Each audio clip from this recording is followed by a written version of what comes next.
নমস্কার বন্ধুরা, আশা করছি আপনারা সবাই ভালো আছেন এবং সুস্থ আছেন। আমি রাখি, আমার চ্যানেলে সবাইকে জানাই অনেকটা স্বাগত। তো বন্ধুরা, আমরা প্রতিদিনের মতো যে সমস্ত কাজকর্মগুলোকে করি, সেই কাজকর্মগুলো যদি একটু ছোট ছোট টিপস অ্যান্ড ট্রিক্সের মাধ্যমে করতে পারি, দেখবেন সেই সমস্ত কাজকর্মগুলো করতে অনেকটা ভালো লাগবে, অনেকটা সময়ও বাঁচবে।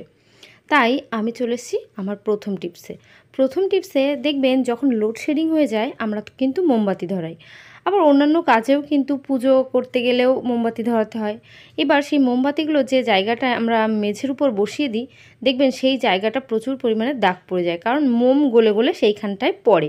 এবার ওই জায়গাটা আবার এক্সট্রা করে আমাদের খাটতে হয়, সময় নষ্ট করে ওই মোমগুলোকে আবার তুলতে হয়। তাই আমরা যদি এইভাবে মোম না জ্বালিয়ে মোমবাতি এইভাবে একটা মাটির প্রদীপ নিয়ে সেই মাটির প্রদীপের মধ্যে মোমবাতিটা জ্বালাতে পারি, তাহলে কেমন হয়? তাহলে মেঝের মধ্যে যে জায়গাটার প্রয়োজন আমাদের, সেই জায়গাটা কিন্তু এটা ঘুরিয়ে ঘুরিয়ে রাখতে পারবো। আর মেঝের মধ্যে একটা জায়গায় যদি সেট করে দিই, তাহলে ঠিক একটা জায়গায় থাকবে, আবার নোংরাও হবে সে জায়গাটা। তো আমরা যখনই মোমবাতি জ্বালাবো এইভাবে মাটির প্রদীপের মধ্যেই জ্বালাবো, তাহলে প্রয়োজন মতো এক জায়গা থেকে অন্য জায়গায় খুব সহজেই কিন্তু আমরা নিয়ে চলে যেতে পারবো। তো বন্ধুরা, আশা করছি আমার এই টিপসটা আপনাদের অনেকটা কাজে আসবে, অনেকটা ভালো লেগেছে। চলে এলাম পরবর্তী টিপসে এখানে একটা বোতল নিয়ে নিয়েছি। এই ধরনের কোল্ড ড্রিঙ্কসের বোতল আমাদের প্রত্যেকের বাড়িতে থাকে। তো আজ এই বোতলের সাহায্যে আর এরকম একটা কাঠির সাহায্যে এতটা সুন্দর একটা কাজ করে দেখাবো, চলেন দেখাই। এখানে আমি ঢাকনা নিয়ে নিয়েছি। আমাদের বাড়িতে দেখবেন অনেক সময় সসের যে বোতলগুলো আছে, সেই বোতলের ঢাকনা একটু অন্য স্টাইলের থাকে। তো সেই স্টাইলটাই আমরা আজ তৈরি করব। ঢাকনাটা মোমবাতির উপর এইভাবে ধরছি, কারণ এই প্লাস্টিকটা একটু গালাতে হবে। এবার যখন এরকম গলে যাবে, হালকাভাবে গলে যাবে, তখন আপনারা কিন্তু একটা দেশলাইয়ের কাঠি নিতে পারেন, আবার এইভাবে একটা সরু যে কোনো কাঠিও নিতে পারেন। নিয়ে এবার পেছন দিক থেকে একটু ঠেলা দিলে দেখছেন বন্ধুরা কত সুন্দর লম্বাভাবে বেরিয়ে যাচ্ছে। তো কাজটা কিন্তু অনেকটা সহজ, কিন্তু একটু সাবধানে করবেন, যেহেতু আগুনের মধ্যে দিয়ে এই ঢাকনাটাকে নরম করতে হচ্ছে। তাই এইভাবে যদি আমরা যে কোনো সসের বোতল তৈরি করে নিতে পারি বাড়িতেই, তাহলে আর ফালতু টাকা খরচা করে বাজার থেকে সসের বোতল কিনে আনতে হয় না। তো আমি কাজটা কিভাবে করলাম, ঠিক আপনারাও কিন্তু এইভাবেই করবেন। এবার একটা কাঁচি নিয়ে নেব। কাঁচি নিয়ে এই মাথার দিকটা একদম ছোট্ট করে কেটে দেব। তাহলে বন্ধুরা খুব সুন্দরভাবে কিন্তু সসের বোতলটা তৈরি হয়ে গেল। আপনারা যে শুধু এটা সসের বোতল তৈরি করবেন তেমনটি নয়, আপনারা যদি চান এটাকে কিন্তু তেলের বোতলও তৈরি করতে পারেন। আমি এখানে একটু জল নিয়ে দেখিয়ে দেব কিভাবে তেল যদি ব্যবহার করেন তাহলে কিভাবে সেটাকে ব্যবহার করছেন। তো বন্ধুরা, এইভাবে আমরা কড়ার মধ্যে যখন তেল দিই, অনেক সময় দেখবেন বেশি করে তেল পড়ে যায়। তো এরকম একটা বোতলের মুখে যদি কাজ করে নেন, তাহলে অল্প অল্প তেল কিন্তু আমরা রান্না করতে পারবো, খেতে পারবো। তো বন্ধুরা, আশা করছি আমার এই সসের বোতল অথবা তেলের বোতল তৈরি করার এই ছোট্ট টিপসটা আপনাদের অনেকটা কাজে আসবে, অনেকটা ভালো লেগেছে। প্রয়োজন মতো এটাকে করবেন, আবার এই ঢাকনা এরকম এক্সট্রা একটা দুটো তৈরি করেও রেখে দেবেন। তাহলে এটা যখন একটু খারাপ হয়ে যাবে, চেঞ্জ করে আরও একটা আপনারা এখানে বসিয়ে নিতে পারবেন। তো বন্ধুরা, চলে এলাম আরও একটা টিপস নিয়ে। এখানে একটা বাটি নিয়ে নিয়েছি। বাটির মধ্যে দিয়ে দিচ্ছি 1 চামচ খাবার সোডা। এবার আমি সোডাটা রেখে দিলাম। এবার এর মধ্যে আরও একটা উপকরণ দেব, সেটা হলো ভিনিগার। তো আমাদের প্রত্যেকের বাড়িতে কিন্তু হোয়াইট ভিনিগার থাকে। সেই হোয়াইট ভিনিগারটা আমি 1 থেকে 2 ঢাকনা মতো দিয়ে দেব। দিয়ে এমন একটা মিশ্রণ আজ তৈরি করব, যেটা আমাদের আর অনেকটা দিন পর্যন্ত আর চিন্তা করতে হবে না। আমি কি কাজ করছি, ক্লিনিংয়ের জন্য এমন একটা দমদার সলিউশন তৈরি করছি, যেটা আমাদের কিন্তু অনেকটা কাজে আসবে। আর নিয়ে নেবার মধ্যে কিছুটা ভিম লিকুইড। এবার এই যে ভিম লিকুইড, খাবার সোডা আর ভিনিগার, তিনটেই কিন্তু ভীষণ ক্লিনিংয়ের জন্য উপকারী। দমদার প্রপার্টিস আছে এর মধ্যে ক্লিনিংয়ের জন্য। আর ছোট 1 বোতল জল দিয়ে দিচ্ছি। এইবার চামচের সাহায্যে এই জল আর প্রত্যেকটা উপকরণ দিয়ে এই মিশ্রণটা আমি রেডি করে নিচ্ছি। আপনারা এই মিশ্রণটা কিন্তু তৈরি করে রাখতেও পারেন, তাহলে প্রতিদিন আমাদের কিন্তু কোনো ঝামেলা করতে হবে না। প্রত্যেক দিনে এমন একটা কাজ আছে আমাদের, যে আমাদের কিন্তু সেটা প্রতিদিন করতে হয়, এবার অনেকটা ঝামেলাও মনে হয়। তো এরকম একটা মিশ্রণ তৈরি করে আমরা যদি রাখতে পারি, তাহলে কিন্তু আমাদের আর ক্লিনিংয়ের জন্য কোনো চিন্তাও করতে হবে না। এবার এই মিশ্রণটা আমার তৈরি হয়ে গেছে। বোতলের মধ্যে এটা ঢেলে নেব। আপনারা কিন্তু চাইলেও বড় একটা বোতলের মধ্যে হাফ বোতল জল দিয়ে তার মধ্যে মিশ্রণটা ঢেলে নিতে পারেন, তাহলেও কিন্তু অনেকটা কাজ হবে। আর আমি ওই বোতলটা নিয়ে নিয়েছি, ওর যার ঢাকনাটা আমি এক্ষুনি রেডি করলাম। তো এইবার এই বোতলের মধ্যে এটা দিয়ে আমি কিন্তু ঢাকনাটা আটকে দিলাম। আটকে দিয়ে এই মিশ্রণটার মধ্যে আরও কিন্তু জলও অ্যাড করতে পারেন, আর যদি মনে করেন এইভাবে ইউজ করবেন তাহলে এইভাবেও ইউজ করতে পারেন। এইবার চলে যাব রান্নাঘরে। আমরা রান্নাবান্না করার পর দেখবেন গ্যাস ওভেনটা প্রচুর তেলচিট পড়ে যায়। তো যখনই এরকম গ্যাস ওভেন তেলচিট পড়ে যায় আমাদের কিন্তু প্রতিদিন এটা কিন্তু অবশ্যই করে মেজে ঘষে পরিষ্কার করতে হয়। তো প্রতিদিন কিন্তু সার্ফ সাবান দিয়ে পরিষ্কার করতে ভালো লাগে না, তাই এরকম একটা মিশ্রণ আমরা যদি তৈরি করে রাখতে পারি তাহলে অনেকটা দিন পর্যন্ত 1 থেকে 2 সপ্তাহ কিন্তু আমাদের আর চিন্তা করতে হবে না। দেখতে পাচ্ছেন সামান্য একটু জল এর মধ্যে আমি স্প্রে করে দিলাম, মানে এই মিশ্রণটা, এই সলিউশনটা আমি স্প্রে করে দিয়েছি। এইবার নিয়ে নেব একটা স্কচব্রাইট।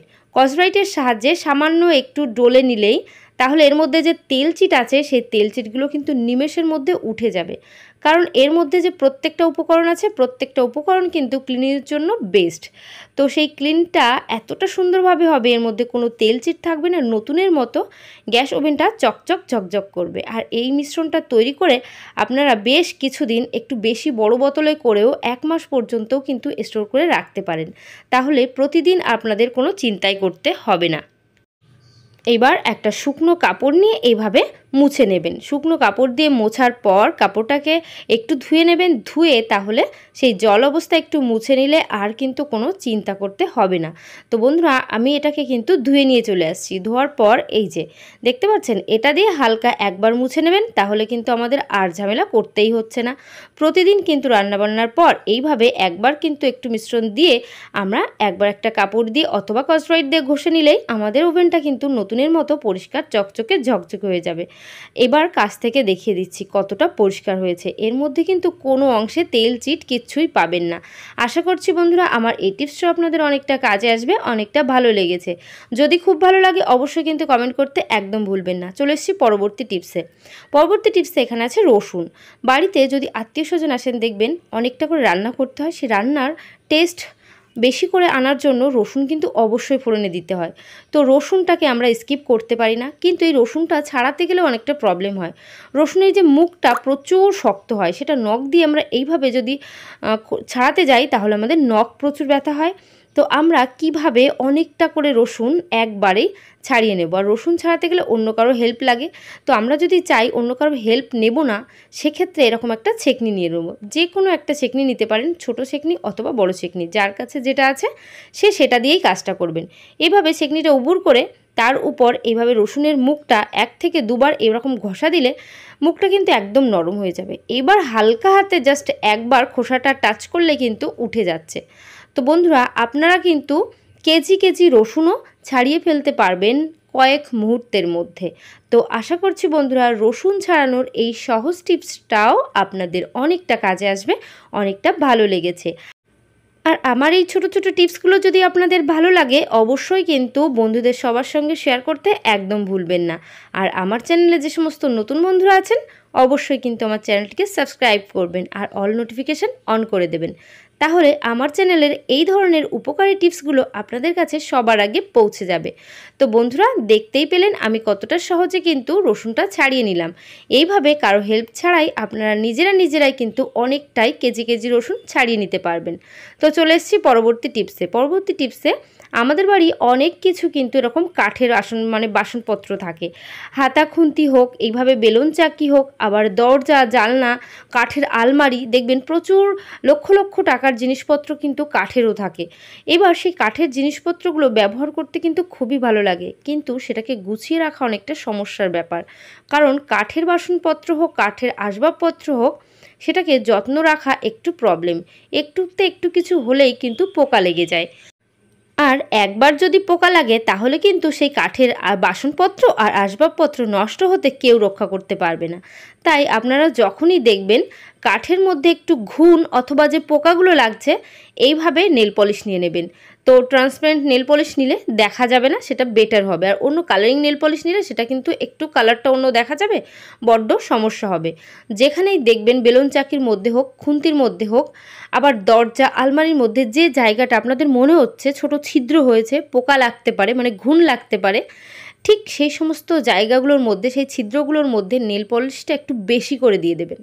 নেল পলিশের এরকম কোট যদি করে নিতে পারেন তাহলে বন্ধুরা ওই জায়গাটায় আর কিন্তু কোনো দিনও পোকা লাগবে না। কারণ সেই ছিদ্র যে জায়গায় হচ্ছে, মানে আমাদের মনেও হচ্ছে পোকা লাগতে পারে, সেই সমস্ত জায়গায় যখনই নেল পলিশের একটু কোটিং আমরা করে দেব, সেখানে কিন্তু আর কখনোই ঘুণ লাগবে না। কারণ নেল পলিশে একটা নিজস্ব স্ট্রং গন্ধ আছে, সেই গন্ধ কিন্তু পোকারা একদমই সহ্য করতে পারে না। এরকম বেলুন চাকির মধ্যে দেখবেন সবসময় পোকাটা বেশিই লাগে, কারণ রুটি প্রতিদিন করতে হয়, এটা প্রতিদিন ধুতে হয়। জল থাকলে ঘুণ লেগে যায়, মানে পোকা লেগে যায়, ফাঙ্গাস লেগে যায়, সেই সমস্ত সমস্যার সমাধান হবে। পোকা কিন্তু কাঠের যে কোনো আসবাবপত্র হোক আর বাসনপত্রের মধ্যে কখনোই কিন্তু পোকা লাগবে না। এইভাবে আপনারা একটু মনে সন্দেহ যে জায়গাটা হবে সেই জায়গাটা একটু এইভাবে নেল পলিশের কোটিং করে দেবেন, তাহলেই সমস্ত সমস্যার সমাধান হয়ে যাবে। তো বন্ধুরা, আজকের ভিডিও এখানে শেষ করছি। আশা করছি সবাই ভালো থাকবেন, সুস্থ থাকবেন। আবার নেক্সট ভিডিও দেখা হবে। তো বাই, টাটা।